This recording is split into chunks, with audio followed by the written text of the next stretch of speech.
Afternoon. Good afternoon. So I need to step away for a minute. I'm going to come back, and the first thing we'll do is I think we need to finish up the parallel axis theorem. I'll derive that for you, and then we'll use that to prove that it's true on an example that we had done previously. And I think that wraps up the chapter on kinematics for rotation, and then we'll have pretty much the whole class to go into the next chapter, which is the chapter on torque. Now, I think if I recall, this is chapters 10 and 11. Yeah. Chapters. But in the meantime, it's going to take me about 6 minutes or so. So why don't I get you started with a little exercise?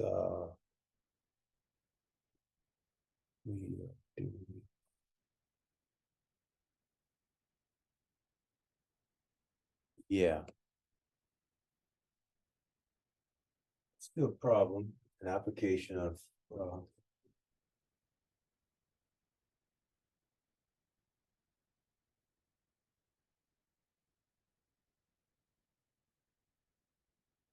done something like this before, but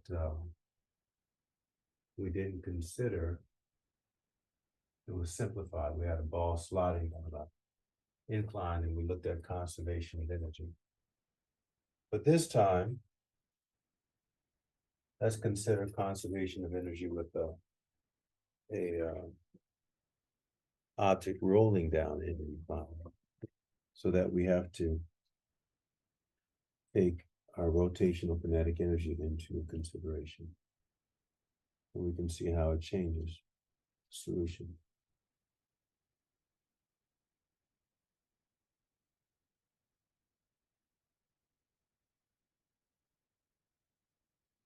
So let me just remind you of what I'm talking about.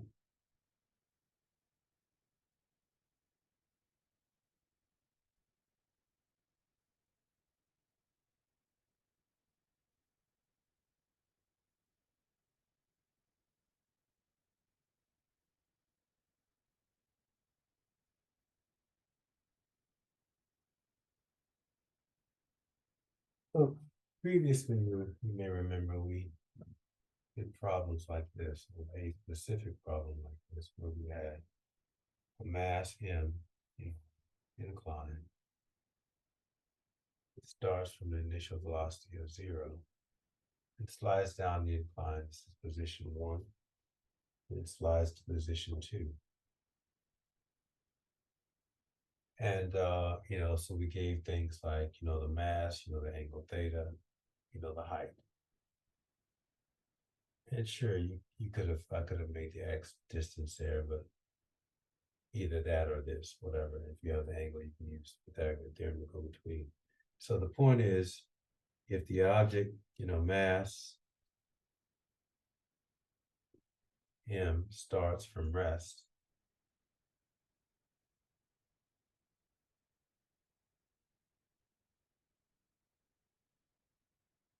and slides down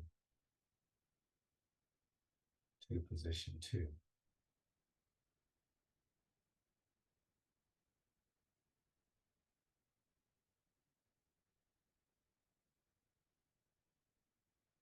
Calculate the final speed.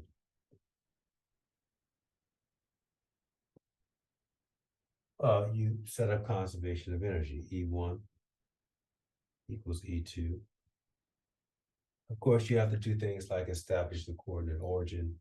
So I do, I kind of make like basically an origin like this, Y and X. So that ultimately it leads to the equation that the potential energy up here, mgh, and I'm skipping a few steps here, but we've done it before, equals the kinetic energy down there, 1/2 mv squared. So ultimately you get that the velocity v is equal to the square root of 2gh. Okay. And you can work that out. Now, go just remind yourself of that. With this problem, so this thing basically, now in this case, we assume that this was the simplest problem. We assumed that the friction, kinetic friction was zero, so that slid frictionless. The next thing we did is put in friction, and then we showed that you got the same answer with some changes in there. Okay. Now what I want to do, and so it was sliding down. Now, here's a problem. Let's say that we have a ball, and the ball is on the incline, same mass, same angle, starting from rest. The mass is m. Now the ball is, we have to know the radius. The ball is mass m, and let's call it m naught, and radius r naught. Now you're going to have to look up the moment of inertia, and that's in that chart in the chapter. But sometimes the moment of inertia is given, but I'm just going to give the m and the r, and you to look up the moment of inertia for. And let's make it a solid ball. Solid ball of mass m naught and radius r naught. Okay. Ball starts from rest.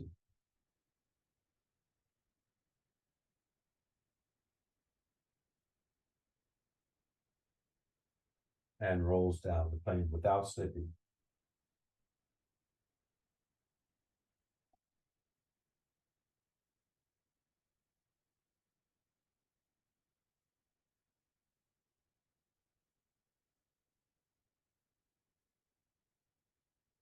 Again, what is the final speed?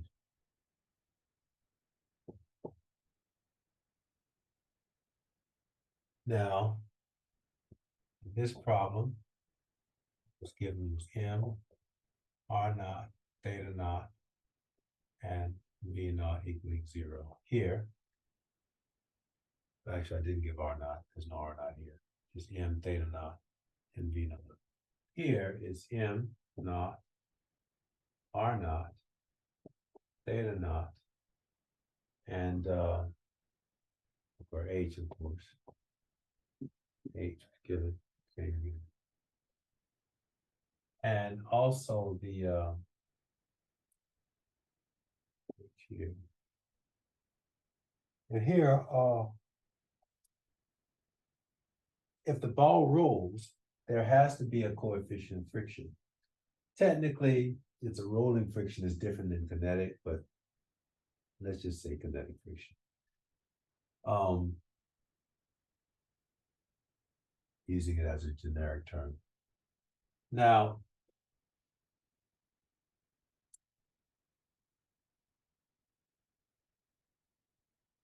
what does that mean? Yeah, I don't know if we've talked about this explicitly in class before, but can you see? I got ahead and put up the. Sorry.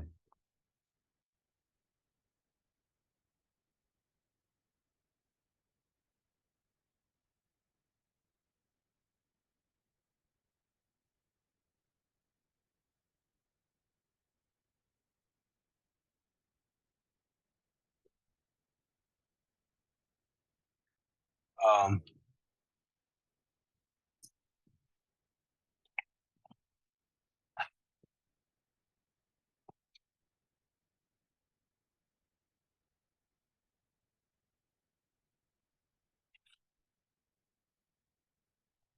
so position 1, position 2. We start with a few more steps than the last time. So the total mechanical energy E1 equals E2. But E1,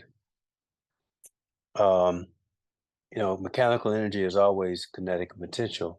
But up here, it starts from rest, so there's no kinetic. So the potential is just going to be, if I assume that the ground is the zero potential energy point, then this is mgh. Actually, technically, to be, well, yeah, h, because h is, this position is height h, so mgh. Technically, it's a delta y, but if you assume this is this position here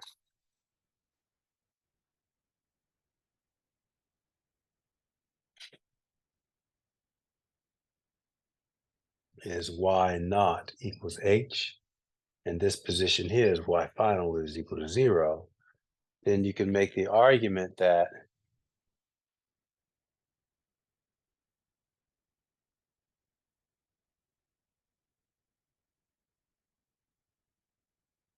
that,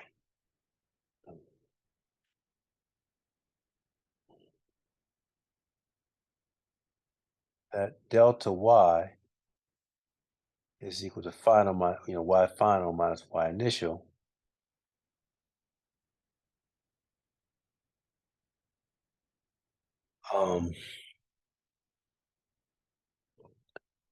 So that y final, so that delta y,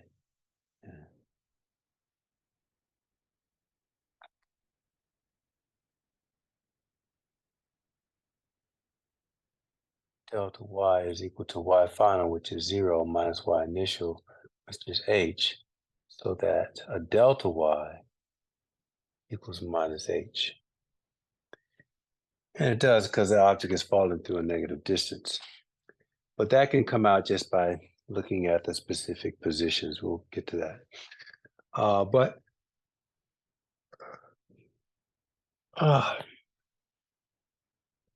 the delta quantity comes up organically when you're using energy or conservation of energy. It's more explicit when you're using equations of motion. There's usually a delta y term in there. With conservation of energy, it's not displacement that you're looking at, it's position. But when you manipulate and solve, it ultimately ends up being, the same thing.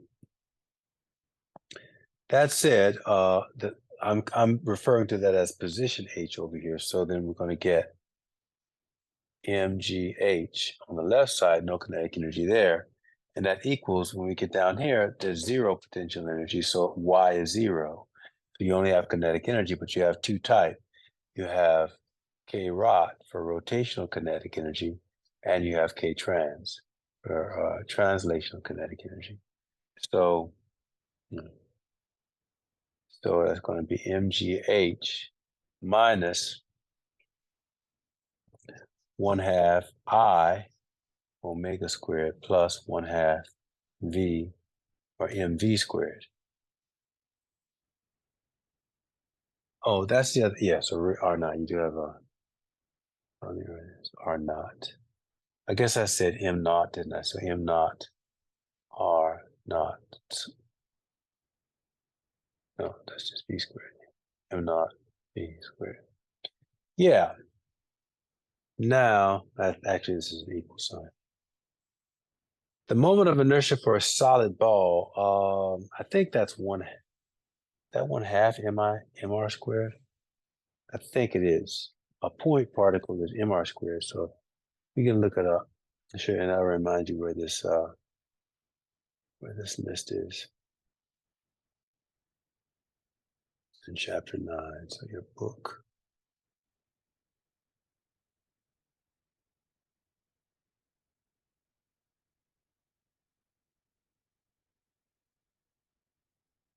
That's chapter 10, actually.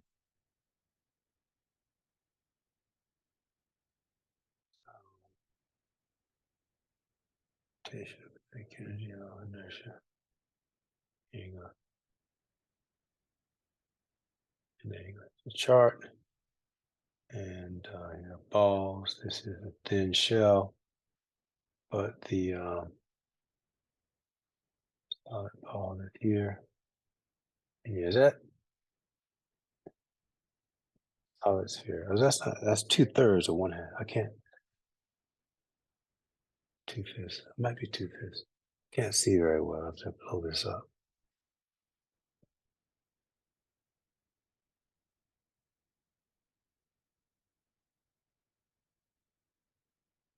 Nice. You want to take a picture.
2/5 mr squared.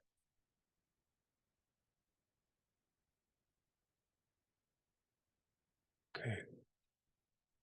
All right. So that's what we use then.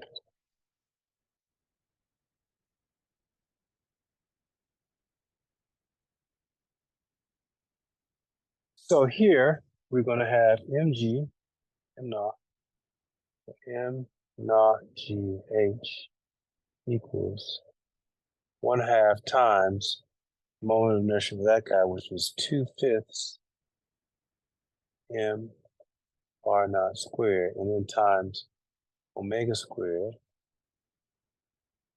plus and plus 1/2 m naught v squared. Now the omega, remember, omega is v is equal to r times omega. So omega is equal to v over r naught. And so, of course, omega squared is going to be v squared over r naught squared here. So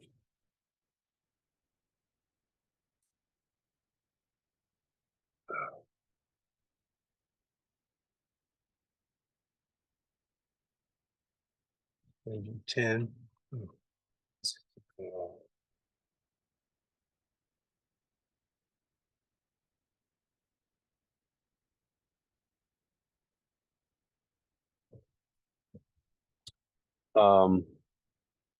We have m naught gh equals, so 1/2 times 2/5 is 1/5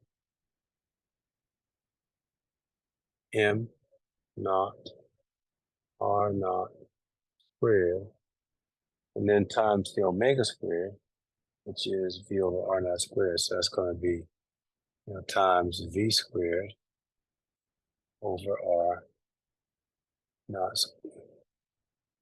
squared, and then plus the 1/2 m naught v squared.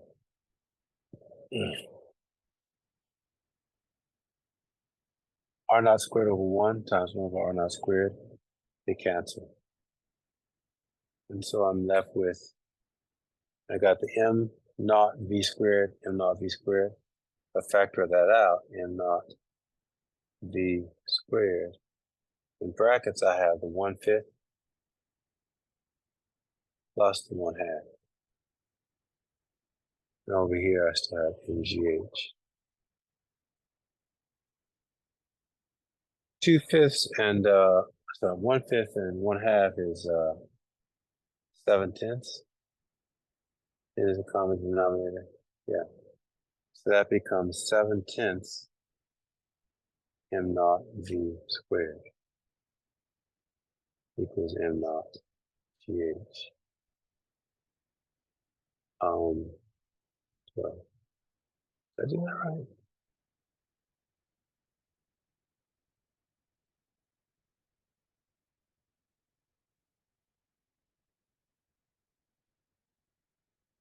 Come on. What's up? I have, that is 2/5 for a solid ball. Yeah, solid ball is 2/5. So, yeah, 1/5 and then 1/2. Okay. So, m naughts cancel. And so I get 13. So I get that v is equal to, I guess it's going to be 10/7 gh in the square root of.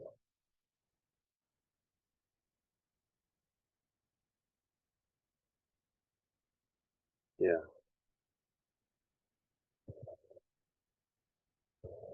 So that's the final v. Now, I think what I told you before, I want to compare that to when the ball just slides down frictionless. Remember when we did that, the frictionless case, in this case, we had v is equal to square root of 2gh. So what's 10 sevenths minus 2? Or 2 minus 10 sevenths is going to be 7/14. It's going to be 4/7, right?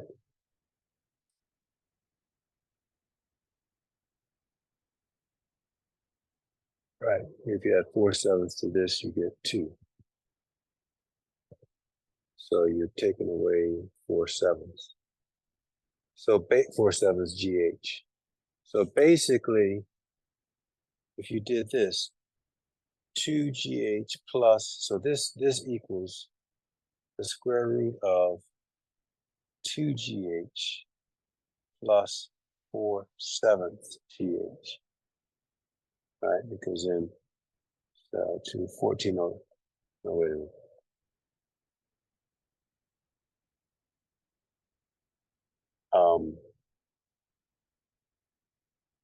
Minus 4/7. Um,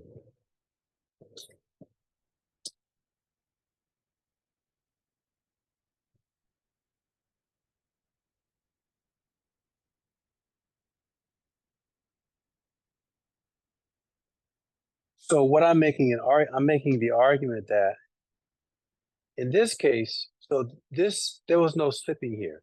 So because what happened, that's what I was saying about rolling over. So you can think of rolling as basically a, the ball tripping over itself because of friction, as long as it doesn't slip. So check this out. If there's no friction, whether the thing is a ball or whether it's a block, it's just going to slide down the plane. So that's why I was saying that the answer for the block sliding down the plane with no friction would be the same as the ball sliding down the plane. It's a little bit kind of weird to think about because we always think of a ball having to roll. But if this were purely a frictionless surface, the ball wouldn't roll. It would just slip down the plane, just slide down the plane, just like the block does. So as long as they're the same mass and they start from the same height, the block and the ball, without friction, their speed at the bottom is still just going to be the square root of 2gh, the same answer. Now, when there is friction, we did that problem, and we had 2gh minus some term that had friction in it. It turns out, and it doesn't really look like this, but it turns out that, well, mathematically, you can see just numerically it has to be, that whenever I make this a ball and have that same coefficient of friction, well, now what happens is the ball, it gets stuck at the point where it's in contact with the ground and it trips over itself and it just keeps doing that at every instant. And that's what rolling is. So friction doesn't have a chance to do work in the conventional sense on the ball because it's not sliding. Now, as it turns out, we'll find out next chapter that there is something doing work on the ball that's associated with friction, and that's torque. The frictional force becomes a torque, and the torque does work on the ball, but the torque doesn't necessarily take energy out of the system. In fact, what it actually does is convert some of the energy into that rolling energy. So that's why when you see when it gets down, like the final answer is 10/7 GH as opposed to 2gh. So where did that other 2, well, that's just the velocity, but that's split between two different terms now. One term is the conventional translational energy, and the other term is the rotational energy. I guess what I'm trying to say is that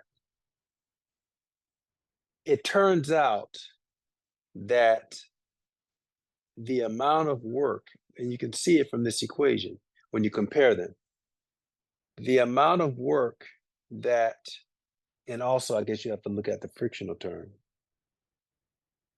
I think that's true. Well, is that true? Maybe not, maybe not. But here, basically, that energy that we have here is actually the amount of energy. This is the amount of energy from the original amount of energy. Well, this is velocity, but when you take that and associate it with a kinetic energy, that velocity is the amount of energy that was converted to rotational energy.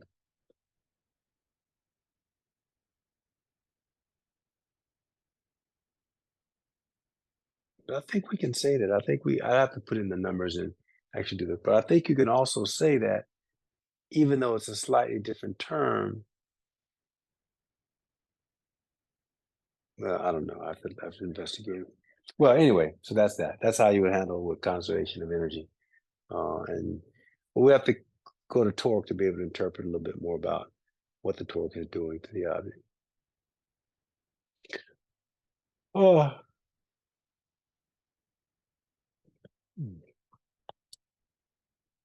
All right, so let's move it along.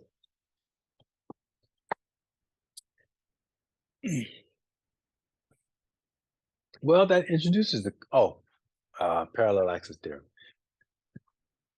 Let's go ahead and knock that out, and then we'll introduce torque before we leave class.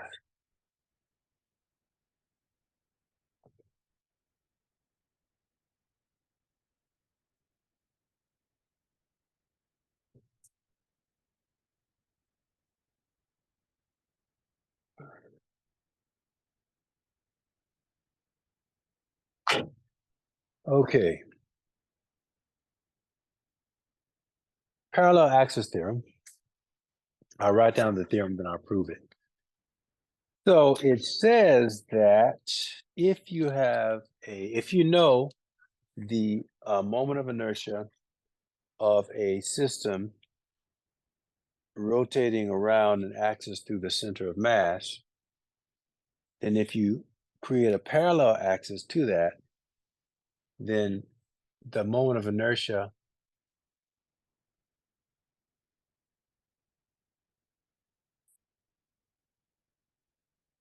is equal to the new moment of inertia,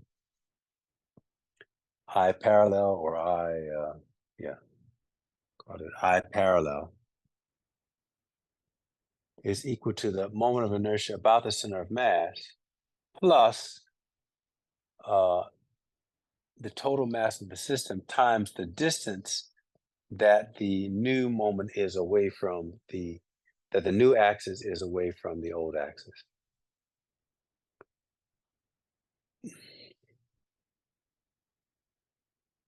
Yeah. So, for example, if I have a coordinate system, let's do a two-dimensional coordinate system. I have some arbitrary object that's spinning around. This is y, and this is x. And maybe I had a disk, or it could just be. It doesn't even have to be uniform. It can be.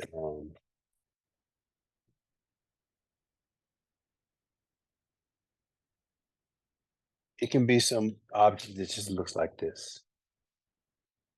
Now, let's just say the center of mass happened to be the origin. So I have one axis that's here. I guess it's kind of symmetric. But, it would, since I kind of made it warbly, it means the density wouldn't be the same if the center of mass is there. But anyway, so that's I for the center of mass. And I think I probably should make this thing bigger.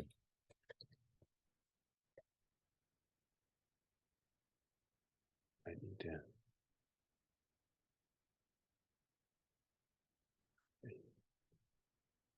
I do think I need to make it bigger.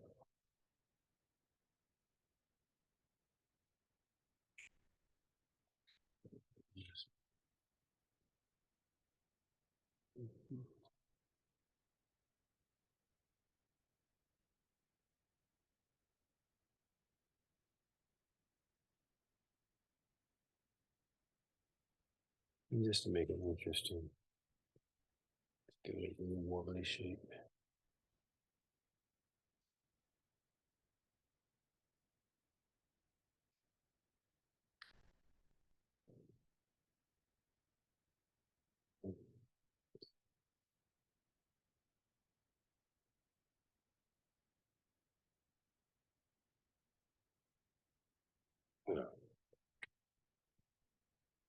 So This is the center of mass here.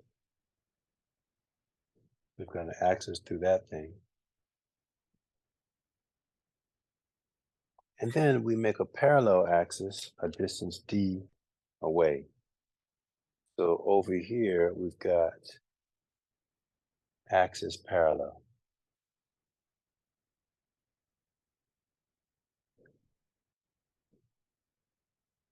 Now, these things all have coordinates. Let's say that the coordinate for the parallel axis is coordinate A and B. So this is position A and position B. And let's say that, so this disk, or whatever it is, we have to break it up into differential mass elements. And I know it's two-dimensional, but we could just say that it's a series of particles, very small particles, delta M, and that we just add up all the particles and we get the total mass. So right here, some arbitrary, I'm just going to make it a circle as opposed to giving it a geometrical shape, but that's basically delta M.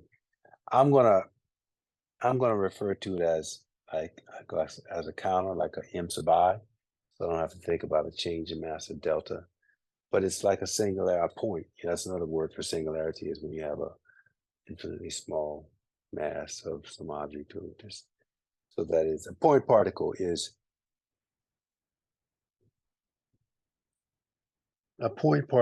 kind of like a, in a sense, a singularity, all the mass focused on an infinitesimally small point with no shape or size.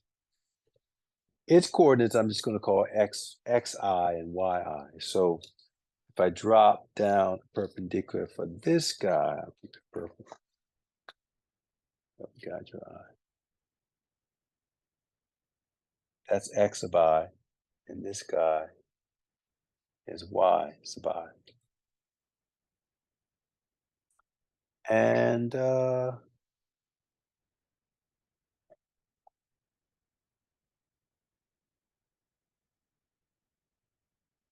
yeah, we're good. So we can derive this then. We can start by, if we know the center of mass,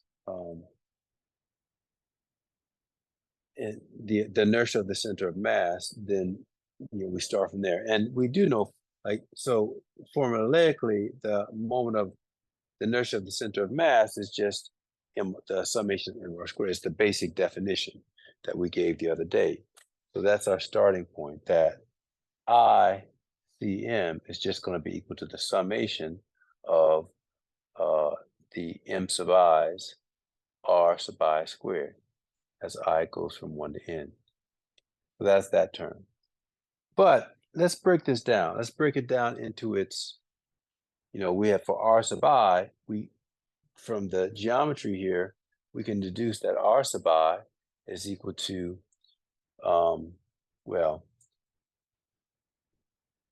I guess in magnitude, right? So r sub I is equal to vector is equal to x sub I plus y sub j k hat. And to give a pictorial representation, that's the one thing I didn't draw.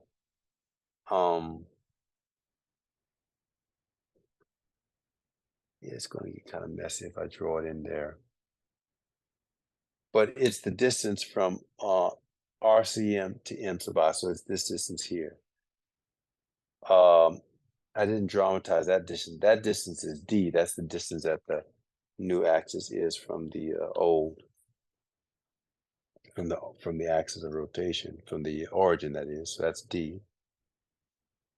And I guess we could also define a distance from the point particle M sub I to the parallel axis.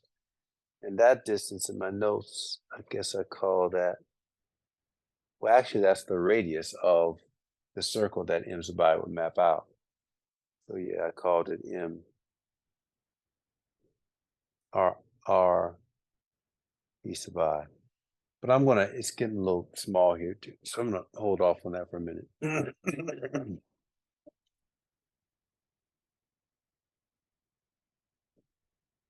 But R sub I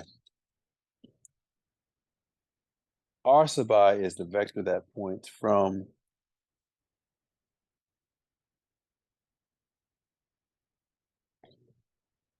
center of mass all the way to that particle. And it has units x sub I, y sub I, or has coordinates.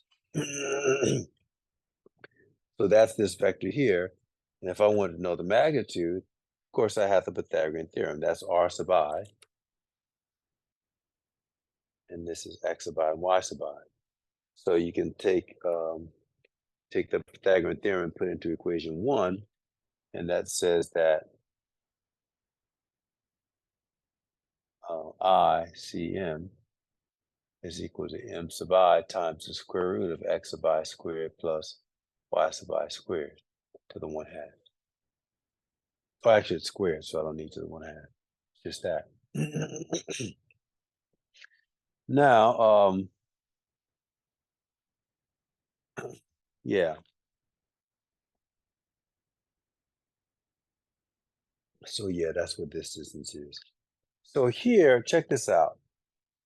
This is the parallel axis, as I said. I'm just kind of drawing it down here a little bit clearer. But the distance from the parallel axis to the mass m sub I, that's going to be the R value relative to that axis. So if I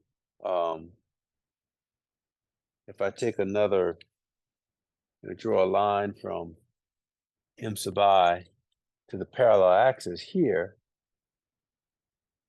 that distance I can call R P sub I. So it's the R of the parallel axis.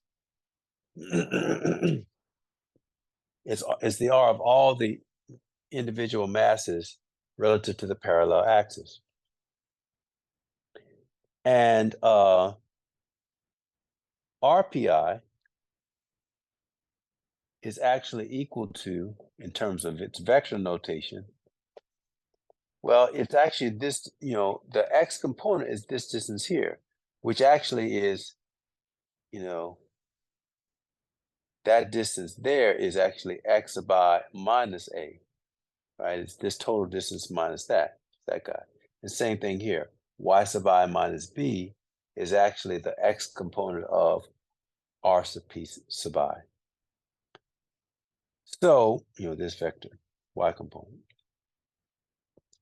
So I can write this as x sub I minus a I hat plus y sub I minus b j hat. And of course, when I put that in, and of course, so that's RPI. Now the center of mass, the moment of inertia about the parallel axis, just based on the definition of moment of inertia, is again going to be m sub I times R the p sub I squared. So then I can just take the Pythagorean theorem of this thing and plug it into here. And that gives me something that's in base units, known terms. So I sub p is equal to m sub I quantity x sub I minus a I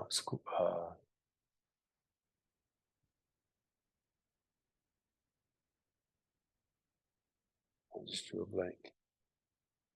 Yeah, squared plus quantity y sub I minus b quantity squared, and all of that to, well, yeah, I keep doing that, but it's squared in the formula, so I don't need to take the square root of it.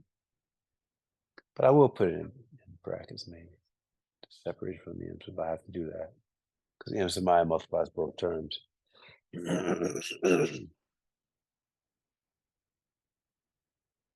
Yeah. Okay. Okay. Well, I need to multiply out these individual terms in there.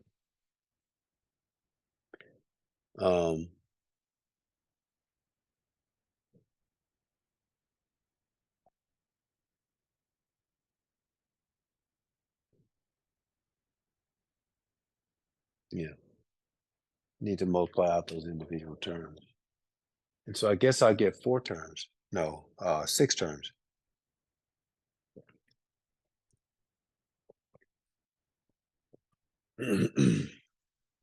So let's write them out, and then they're going to be some simplifications. So the m sub I is going to multiply each term. But this is going to be x sub I squared. The cross term is minus 2 x sub I a, and then plus a squared. And then same over here.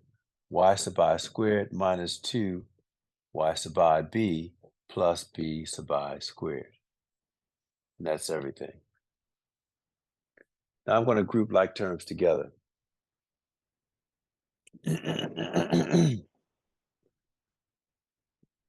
I sub p is equal to m sub I times x squared, x sub I squared, plus y sub I squared, putting those together. And then m sub I, and it's a minus. Actually, do 2 terms. M sub I times this, M sub I times that guy. So minus M sub I times, actually, let's do it like this. Let's say minus 2a, and then M sub I, X sub I. The same thing here, I'm going to have a 2b. That's going to be minus 2b, and then M sub I times Y sub I. M sub I times Y sub I. And then the final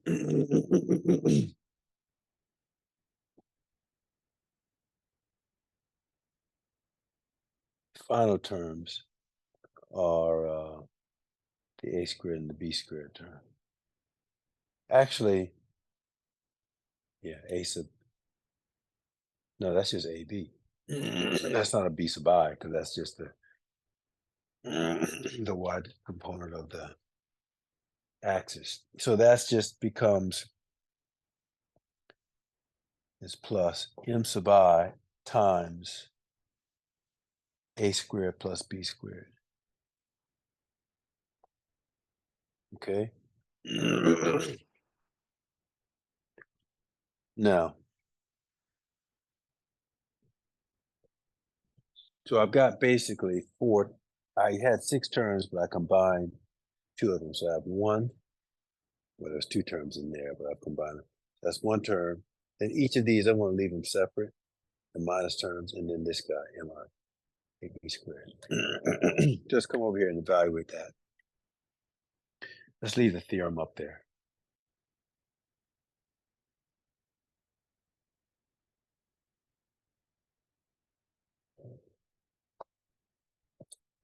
It's 9. Now, this guy, x sub I squared plus y sub I squared, is just r squared. So that first term, IP, is just, so I parallel, that is. Now, actually, yeah, these are the same. I should have, because that's the parallel axis. Over here, I used a parallel symbol. I'm going to go back and just put P so you don't get confused that this is that guy and this guy, they're all the same.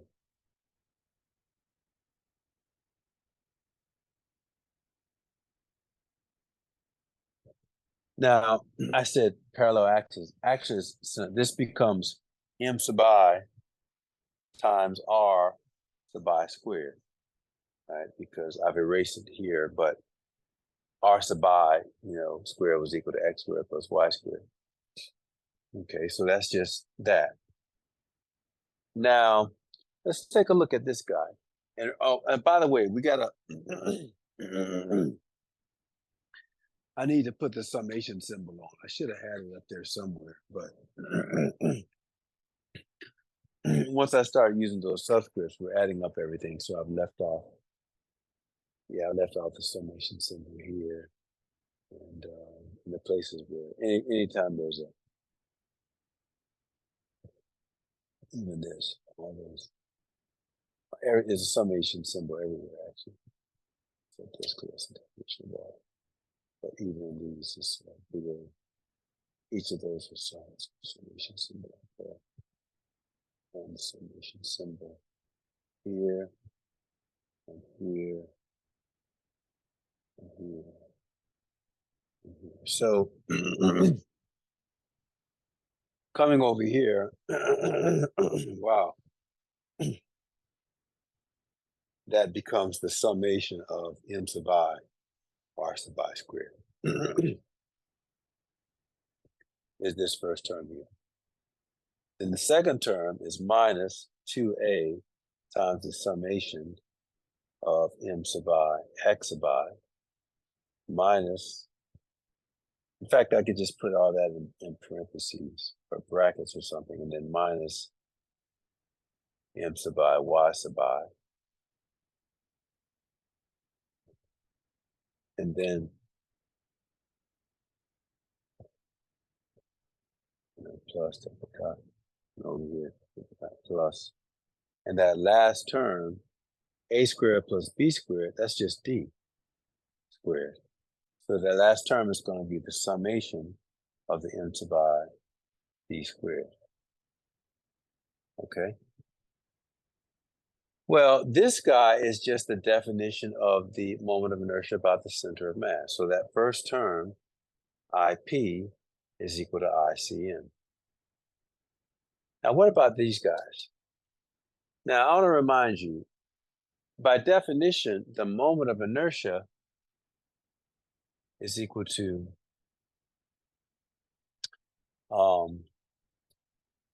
the summation of m r squared. But what is the term? What is the term the summation of m times r equal to? We did that last week or a week and a half ago. What is that?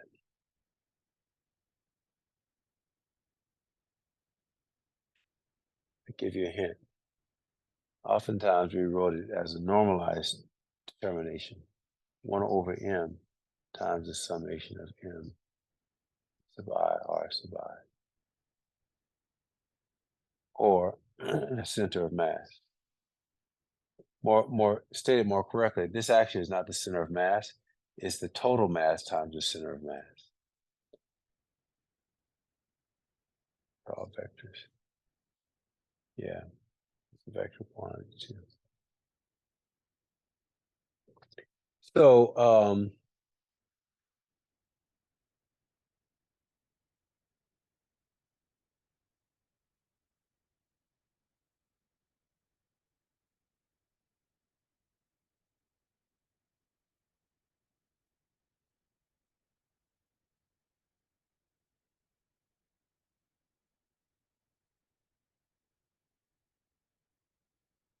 I just lost my train of thought. So let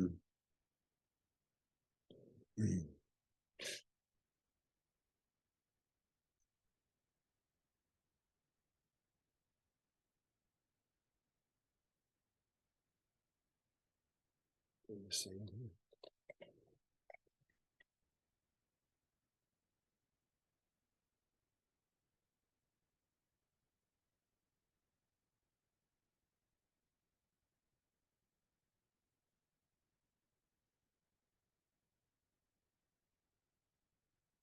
Oh yeah.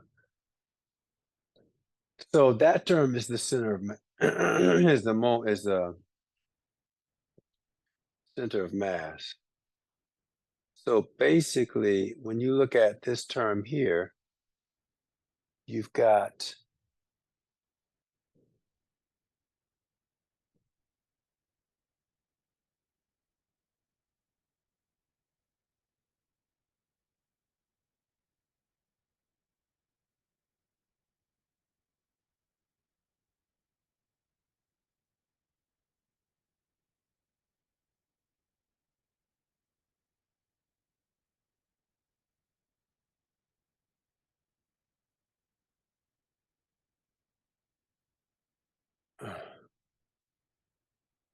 Yeah.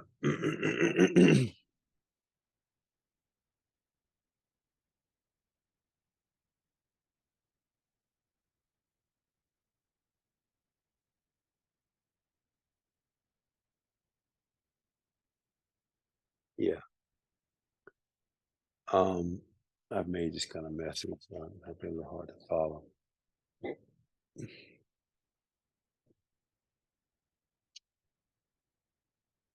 Take this out, Tommy, and put that back in the next step.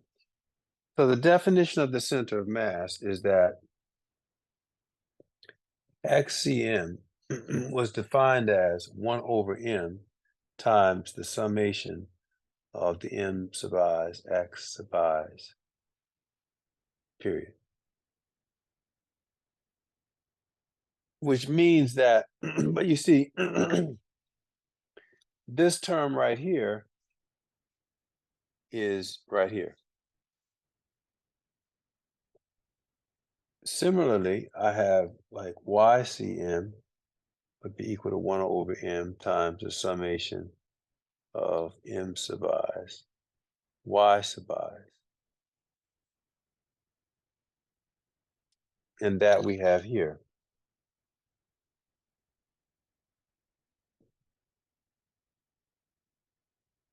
Remember, there's 2a multiplied by that as well.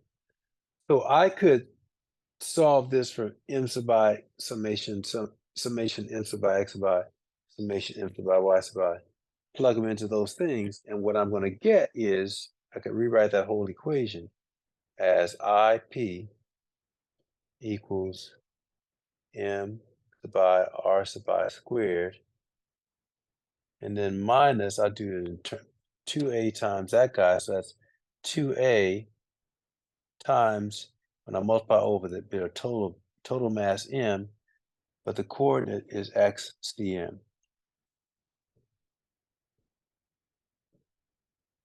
Like, right, this was like a capital thing we did. I think that's how I wrote it. So, yeah.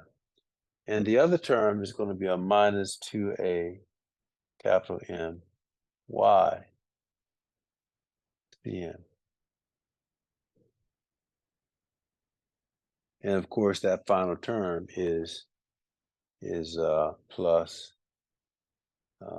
MID squared. Now, this is the final result.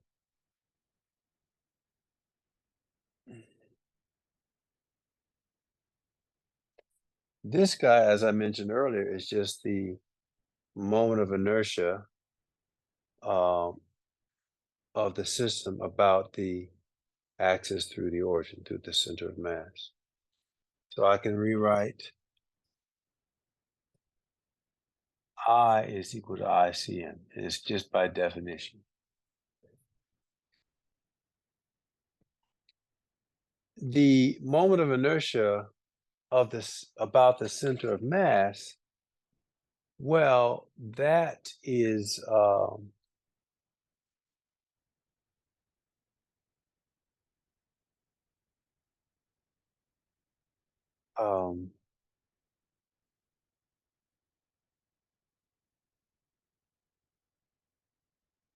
I'm sorry. Yeah. What?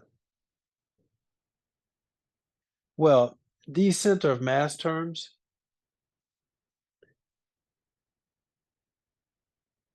are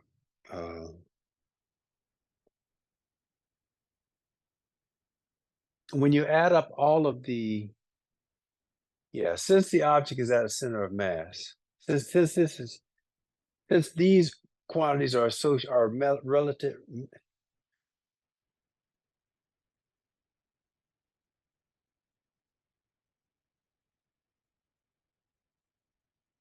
Oh, sorry, this should have been, yeah, CM. So I should have substituted in, I did CM. So the value, if the axis is at the origin, so these are the coordinates of the center of mass. That's the point I'm trying to make. That's what this stuff is calculating, the coordinates of the center of mass. But you can see by definition that this comes out of defining the center of mass at the origin. When the center of mass at the, because x sub I is the mass, I've erased the picture, but it's the mass drawn from it, drawn relative to the origin. So this component here is the x component of the distance from the origin to the individual mass, and this is the y component of that. So by definition, when you choose an axis that goes through the center of mass, the center of mass coordinates are 0 and 0. So the summation of, so this value here, x is going to be 0. And so is this value here. Now you could calculate that and it will work out, or you could just realize that based on this definition here. So those two terms are going to be 0. Now finally, we're left with this term, which is a term that measures basically the moment relative of the ith mass relative to the new axis. But d is a constant because that's the distance that that axis is away from the center of mass. And so if I take that out of the summation, what I get is d squared times the summation of the m sub i's. But that's just the total mass. So then in the end, my parallel axis is going to be equal to the inertia times the center of mass plus m sub I, well, the total mass, sorry, the total mass times d squared. Which is nice because once you know generally what you're probably calculating is the moment of inertia through the center of mass. That's what all those things in the chart gave you. But if you know that, and then you just shift the axis over, then all you got to do is whatever that distance you shift, square it, multiply by the total mass of the object, and add it onto the center of mass inertia, or moment of inertia, excuse me, and you're going to get the answer. So you'd have to avoid doing all these calculations.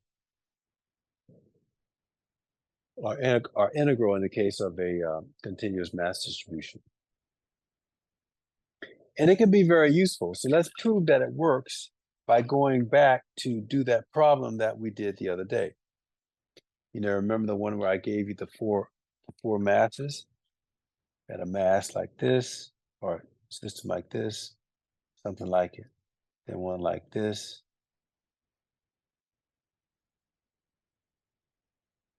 Yeah. And so we connected all of those into a two-dimensional figure like so.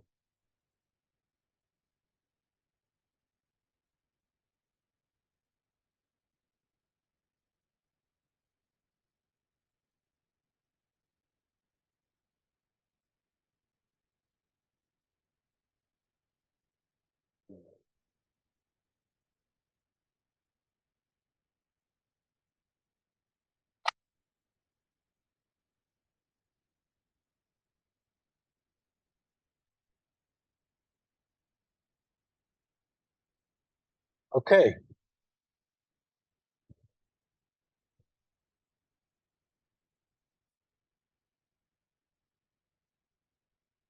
Yeah.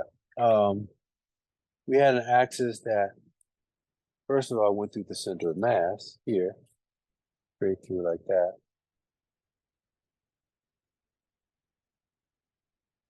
And then we shifted the axis over here to the corner. Remember that problem? So those two axes are parallel. So we should be able to apply this formula and get the axis of the parallel axis, provided that this was correct. Now, that moment of inertia through the center of mass, I think we calculated to be 4ma squared. And you could easily do it again, but basically all of the particles will contribute to that moment in that case, and they're all a half diagonal away. So ICM was 4 kilogram meter squared.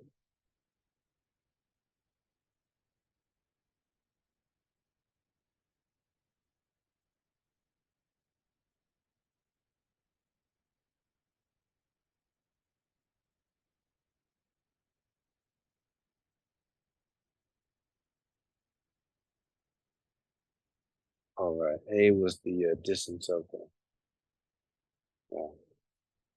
this side was A.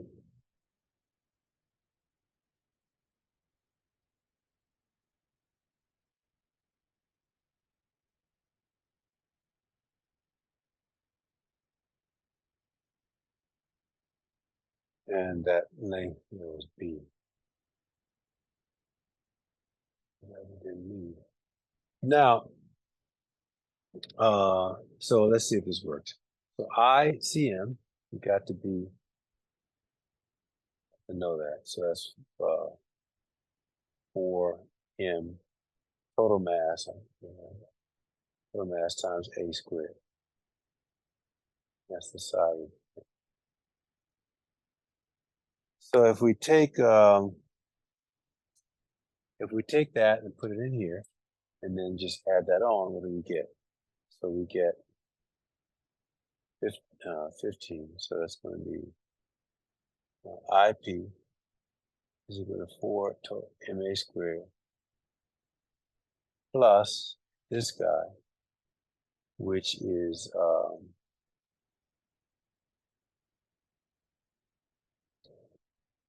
for this distance, I had to shift it over, right? So that was, I shifted it over half that diagonal. And the total mass MD. So here, we can look down on that diagonal. If I'm at a face like this, I want to know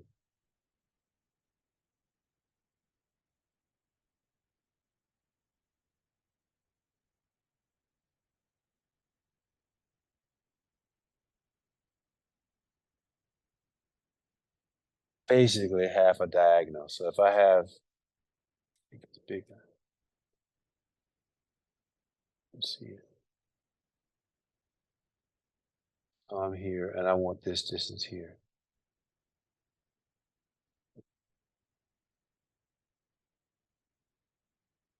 Well, I know that this whole side is A, and this whole side is A. So this must be,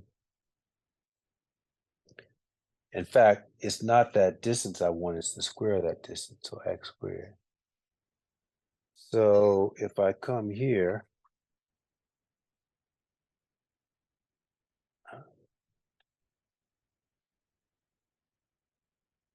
I can say that that's going to be the total mass times x squared. But x squared is going to be, x squared is going to be equal to a over 2 squared plus a over 2 squared, which is, 2a over 2, 2a squared over 2. So it's just a squared is equal to x squared. So if I take that and put it into here, then what I have is that IP is equal to the first term, 4ma squared, plus the second term,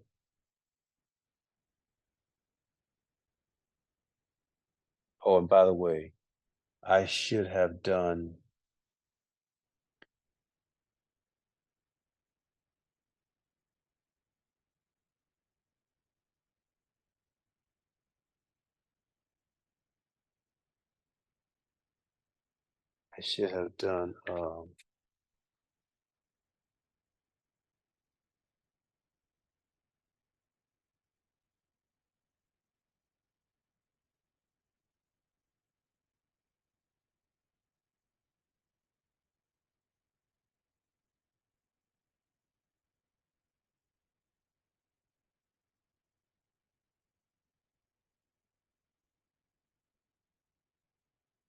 God, I screwed up.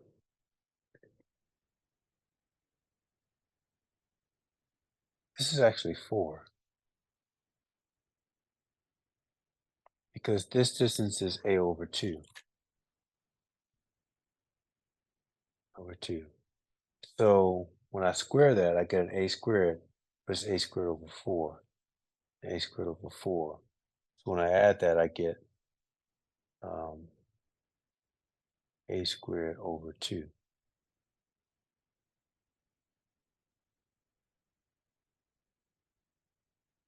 A squared over 4, a squared over 2. So now when I put that up into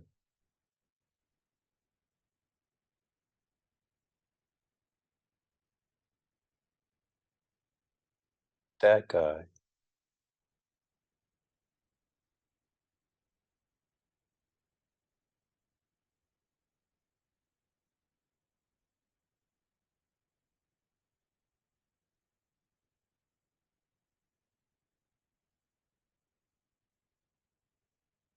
and that's going to be m, and then I have a squared over 2. Is that right? I don't know why I didn't just look at my notes.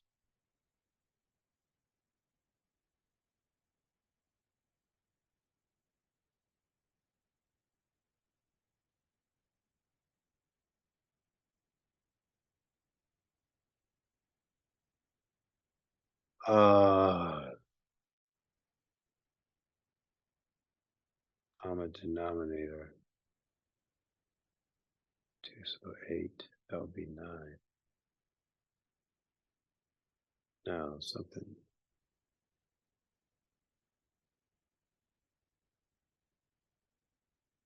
d squared.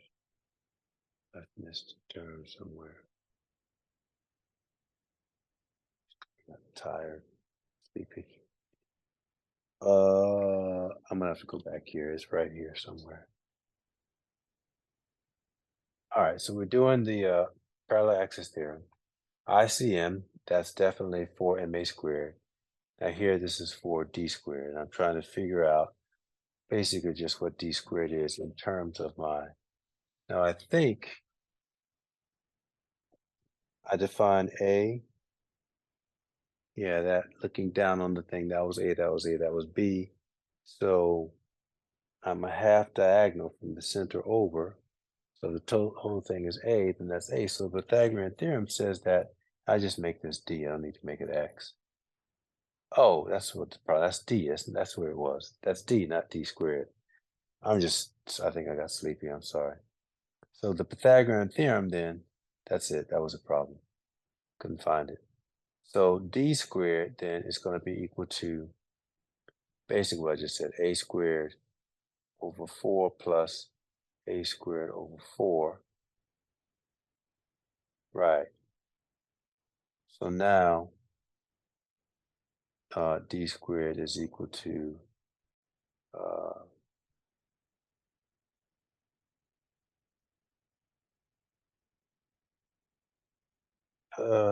a squared over 2, right?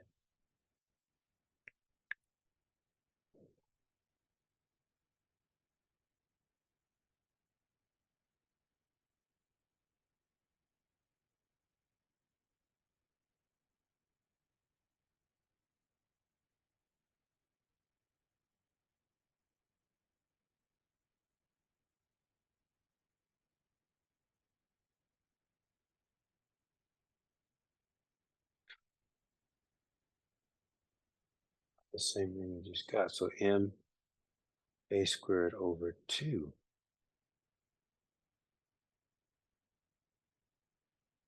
Common denominator is just going to be 2. And so that's 8/4.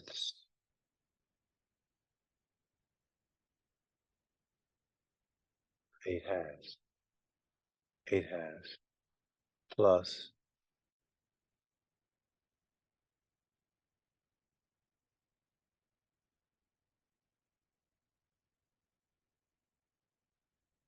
I don't know what's going on with me. I can't even do algebra today.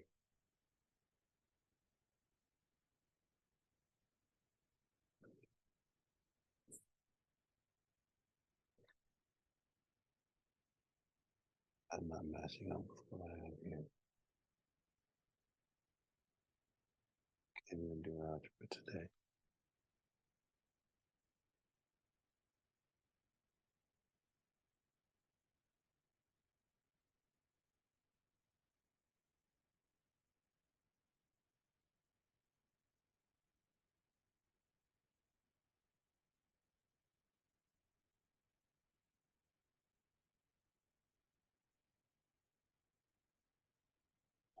It's not working out.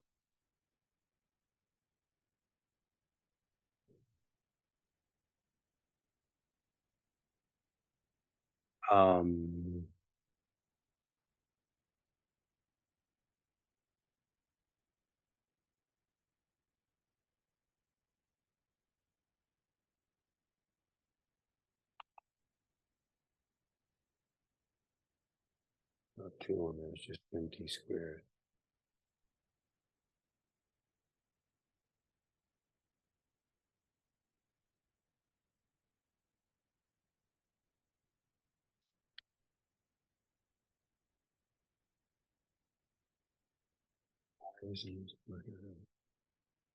A over 2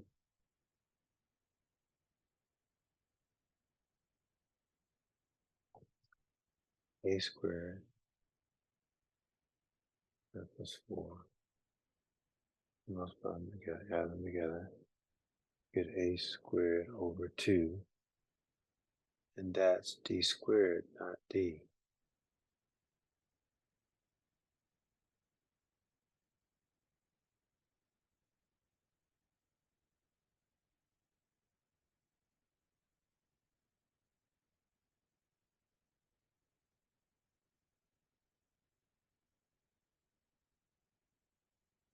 So then I would have IP equals 4 n a squared plus,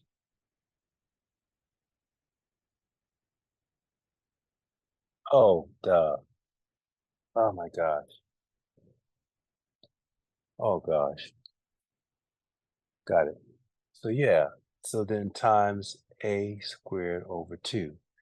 The problem is that this mass is redefined. This is the total mass. This is the total mass.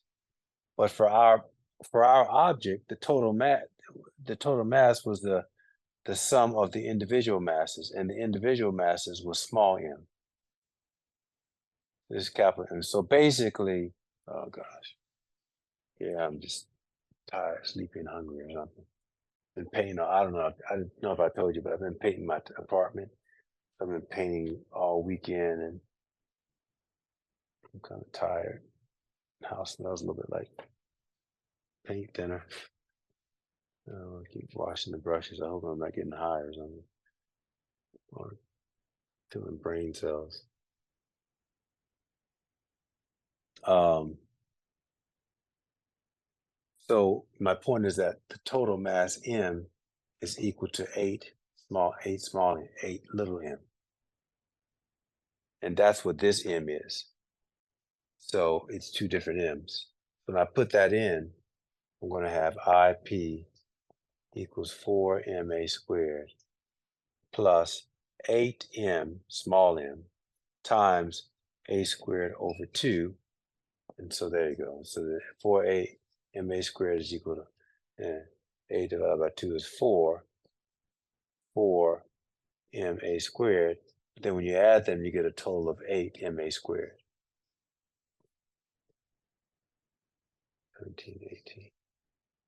And if you go back and look at your notes, that is what we got when we calculated it directly, the moment of inertia, by shifting that axis over, because it got larger. We said that should be greater because you have more mass distributed away from the axis of rotation with the parallel axis as opposed to the axis through the center of mass. So the first answer, I've erased it already. The IC, well, it's right here, I guess, right here. The moment of inertia that we calculated when through the center of mass was that guy. And then whenever we shifted the axis, it doubled 8 ma squared. So, I mean, turns out that probably was almost as much work as just doing it brute force, but that's just because I screwed up and didn't think about it.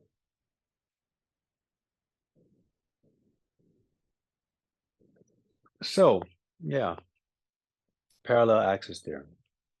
But it can be a really nice shortcut whenever you're, it's not provided that you know the moment of inertia through the center of mass.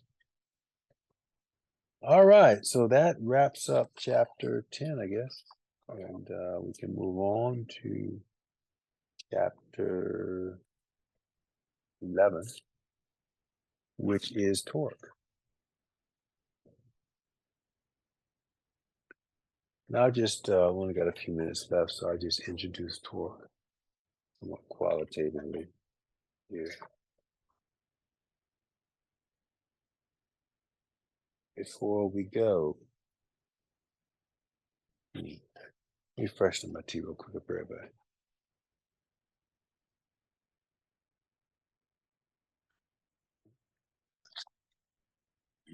Okay.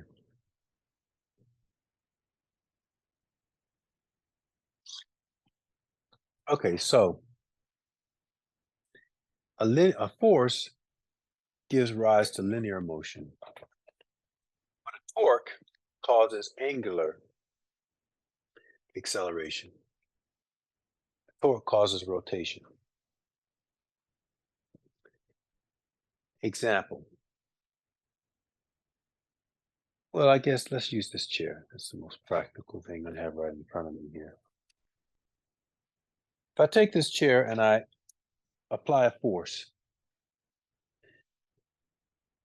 the position that I apply the force relative to the center of mass determines, or relative to a line that goes to the center of mass, determines whether or not the object just translates, just rotates, or both translates and rotates at the same time. Let me show you what I mean. Now, the center of mass presumably is through the center, the center of the chair, at least along this axis. So if I put right in the middle of my finger, right in the middle of the chair and push, I basically get, well, I should push from the bottom, but I get translation, right? Translation. Now, but if I come to a distance right or left of the line that goes through the axis of rotation and push, and it doesn't go all the way up. If I do it here, I'll do the corner over here. I get rotate. Well, actually, you can't see, can you? Duh. All right. Actually, this might be better than do this guy. A little bit better, maybe. Yeah. So here, yeah.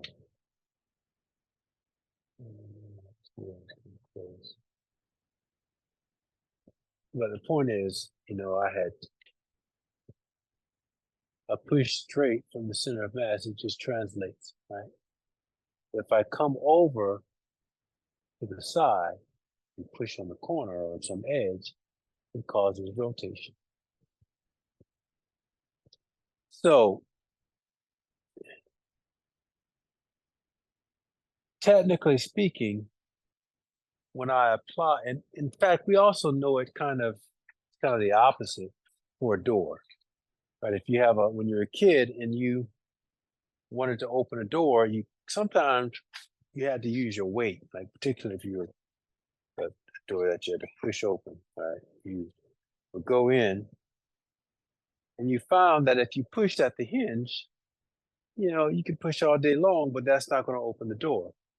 But if you come a distance away from the hinge, an R distance away from the hinge and push, then you get a better result. In fact, the best result is if you go all the way over. In fact, that's why they put doorknobs all the way over on the end. Back in the day, I think they used to have doorknobs in the center, and they started shifting it to the edge of the door because for the same amount of force applied, you get something called a torque, but a larger torque, even if the force is the same. So let's say that I have a door here. I don't know how to draw it.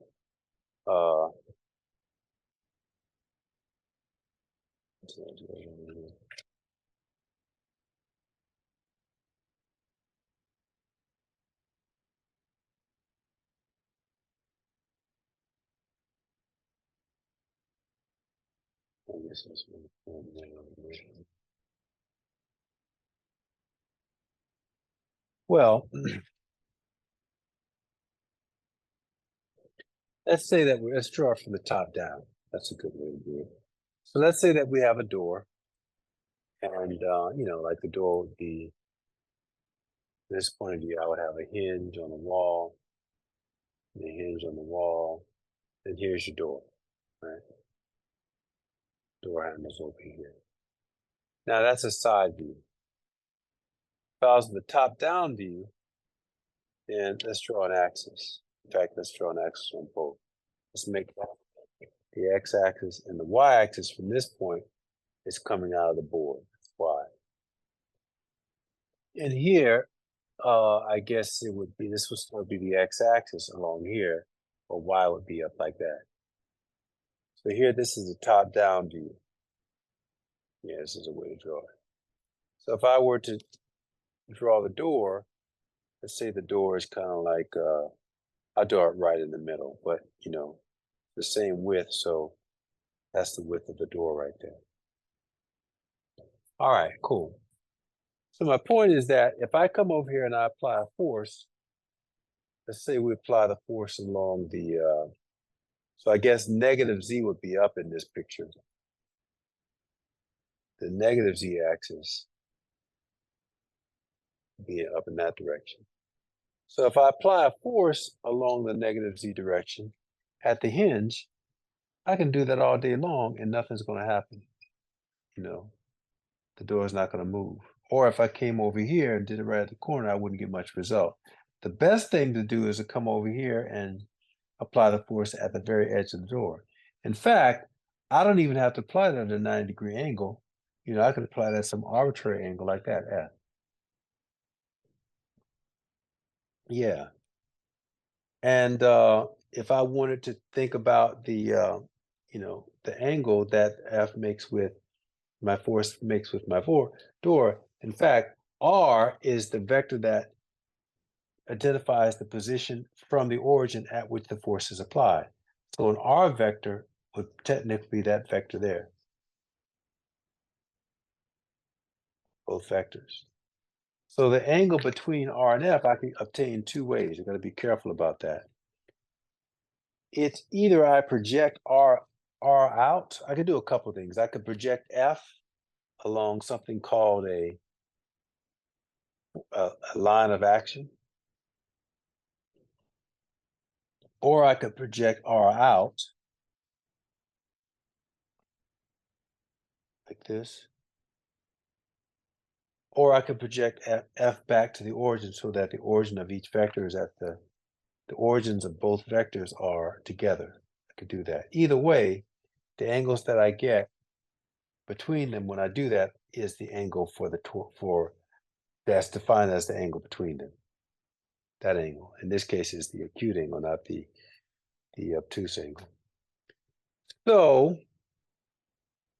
and what I find is that, my reasoning tells me that basically, if I pull on the door, if I apply the force parallel or anti-parallel, it's not going to make the door rotate, right? Because I might pull it off the hinges, but it won't rotate, or I might crunch it into the hinges, it won't rotate.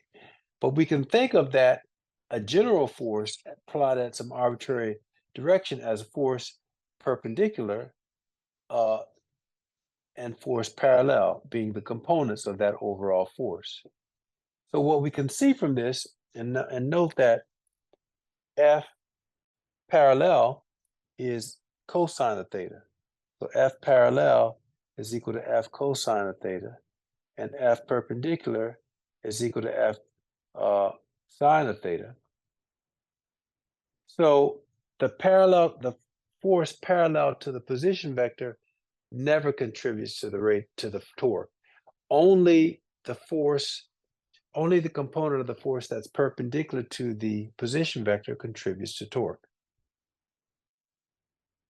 Causes rotation, that is. Only F perpendicular contributes to the torque of a system. And that's a fundamental property.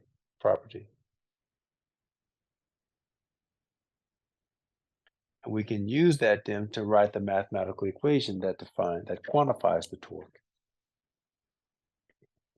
And what did we say? We said that, and we use the symbol, we get more rotation.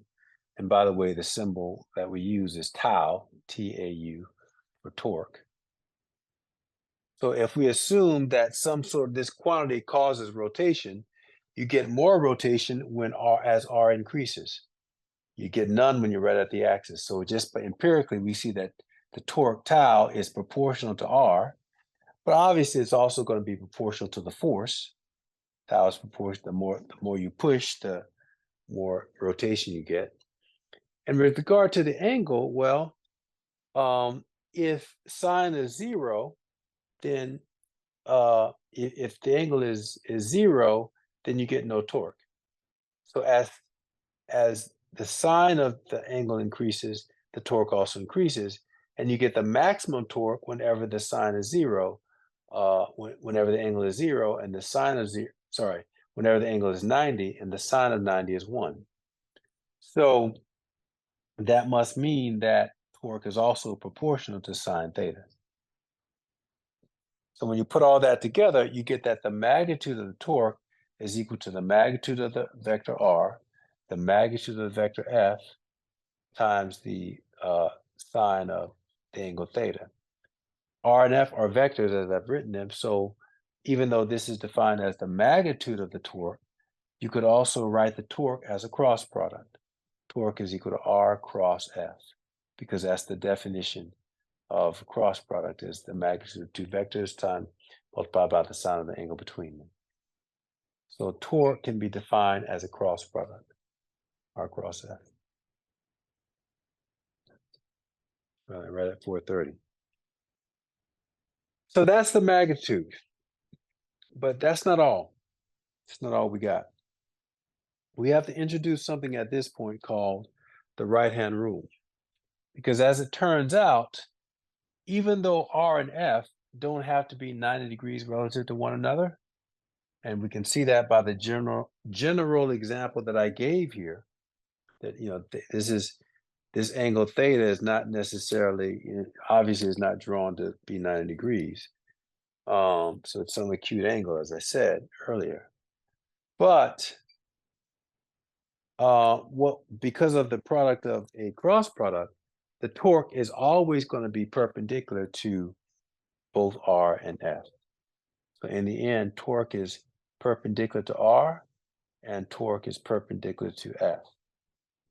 Now, the rotation, because as I said, torque gives rise to rotational motion, but the rotation is in the plane perpendicular to the torque. It's just the way it's defined. And that's also just common sense and logic why torque and other rotational terms are defined as perpendicular to the plane in which the motion is happening. This is why. Let's say if I took something like a ball and I twirled it around. Let's just take this case here. I think I got it taped on there. So I'll try to, so I'm twirling this thing around in the plane. Just twirling around like so. Now, let's say that this is the XY plane and the direction perpendicular to that is Z. So of the three coordinates, which coordinate should define the rotation? X, Y, or Z? Keep in mind that it's rotating in the XY plane.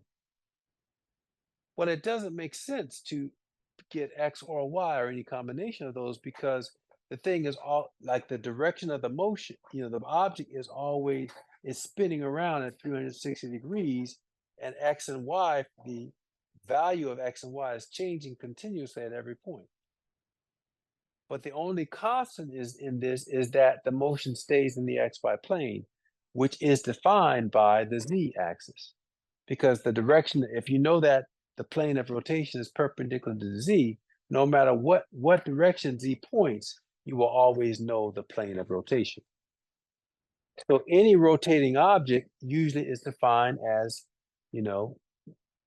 by the coordinate that's perpendicular to that plane of rotation. Now, once you do that, you still have two choices. So is it up or down? Well, that's where the right-hand rule comes in. So you can use something called the curl point method to determine what is the correct orientation or direction. So if this thing is looking at from the point of view of the clock or point of view of the camera, this is the clockwise rotation. So if you take your right hand and curl it around in the direction of rotation and then point your thumb, that defines the direction of that or the direction of that rotation.